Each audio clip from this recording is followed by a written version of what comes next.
Let's discuss the Martinelli problem at Arsenal Football Club. Let me start by saying that I do love Gabriel Martinelli. He's one of my favourite players at Arsenal Football Club. So let's not get that mistaken before we get into this video and start slating him. The fact remains that despite my love, he is not working at the moment. What is wrong with him? Why is he so far removed from being the player who scored 15 league goals 2 years ago, 22-23? Can this be solved? If you remember back to then, we played a fluid, dynamic, counter-attacking style which suited Martinelli's pace ability in behind and attacking wide spaces ability. The issue is that since then, that style has reduced due to other teams countering us, learning that we are an attacking team so they can't come at us, and the space between our play and the goal, and the defensive goal, that we're attacking has reduced.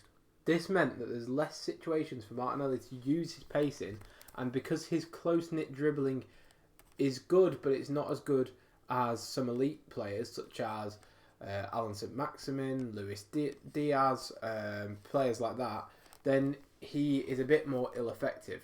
He's also started going a bit less at the goal with his runs. He used to do a run that was inside the fullback. Instead, he sort of holds it up for a while and then goes down the outside to try and put a weak-footed cross in. And that is not what you're going to get the best out of Gabriel Martinelli by doing. Since that 22-23 season, Martinelli has stagnated. We need the left side to function better than it has already, and Nelly may have started regressing. So how do we solve this problem? Well, in my opinion, there are two ways to do it. Martinelli is very good at getting into spaces to receive progressive passes. In the last 365 days, he actually is in the 97th percentile per 90 for receiving progressive passes. That means that Arsenal utilise him to progress the ball up the pitch because he finds pockets of space in wide areas where he is free to receive the ball. Nelly has an incredible work rate and effort, and he's also shows an admirable defensive responsibility. So this will come as a surprise when I say to get the best out of Martinelli, you may need to stop making him do such defensive work and give him a free role. Now, I can hear you in the comments saying, why not give Saka that role? Then we can elevate his game more. But Saka is obviously at the moment on a world-class level. He may be at 90% of his capacity in terms of ability, and he's definitely gone up a level. While doing that, he has an incredible defensive ability to be able to read play, to be able to track back and support the fullback that we have. Martinelli, however, is probably about 50% of his ability, and we know this because when he scored 15 goals, let's be saying that's even his max ability. We know he can reach that ability at some point in his career because he's done it prior. At the moment, he's about 50% of that, you'd say, maybe even a bit less. But he is still showing the incredible outlet. Changing his game so he has less defensive responsibility may elevate him even 10%. So, for example, if his 6-goal-a-season player that he isn't now makes 12 goals in the season, then because he's allowed to defend less, then that will elevate the team more. Now, the way you do that is you play a shutdown fullback at left back, so you think of the likes of Timber, of Calafiori when he's fit, and we get more percent out of a whole 11 doing things that way. My issue with Trossard, as opposed to Nelly, is that Trossard likes to play in the inversion half space between the striker and the left wing. He doesn't like to play as an actual left winger, which, unless we're playing a hold-up player on that left side, like Kai, then Trossard is hard to get into the game on a standard basis. Trossard is shown to not work when Gabriel Jesus plays, for example. Martinelli is proven to work when Gabriel Jesus plays because of the fact that Bukayo Saka, Jesus and Martinelli worked in 22-23. The only difference in the lineup really is the fact that Xhaka no longer operates the left 8 and it's Mikel Merino now.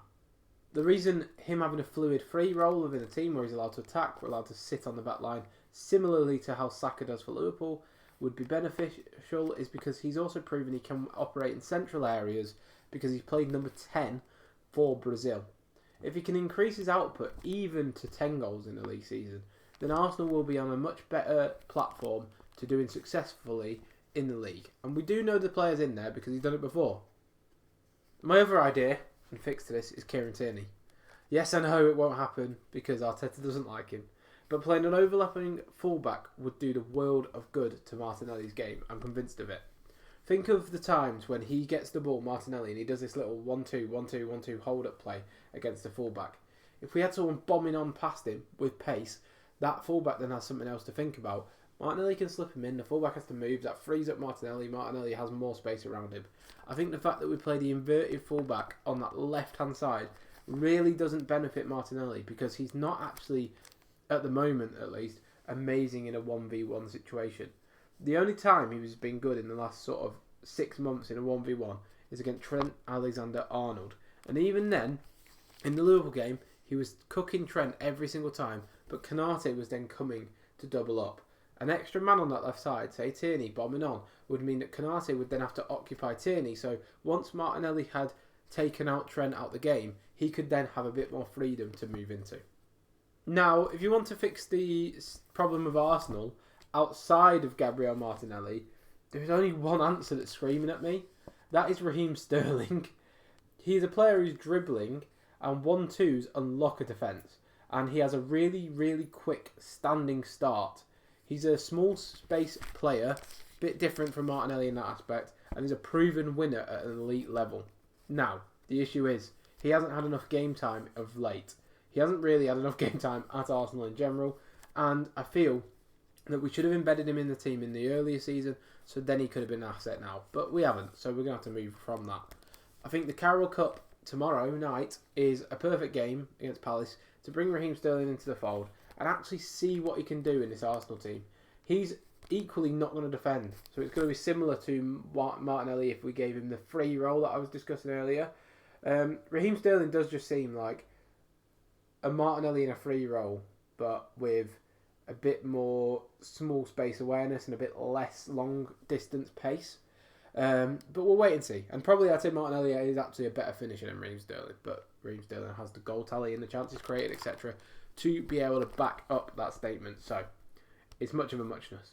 Do you agree with any of the points that I've made today? If so, or if you think of a different way that we can solve Arsenal's left-hand problem this season, excluding transfers, because let's be honest, Rafa Leao isn't going to happen in the summer, until the summer necessarily, and we probably won't bring anyone in January of note, then how do we solve that left-hand side issue? Please let me know. And as always, if you've enjoyed the video, please be sure to like and subscribe. Thank you for watching.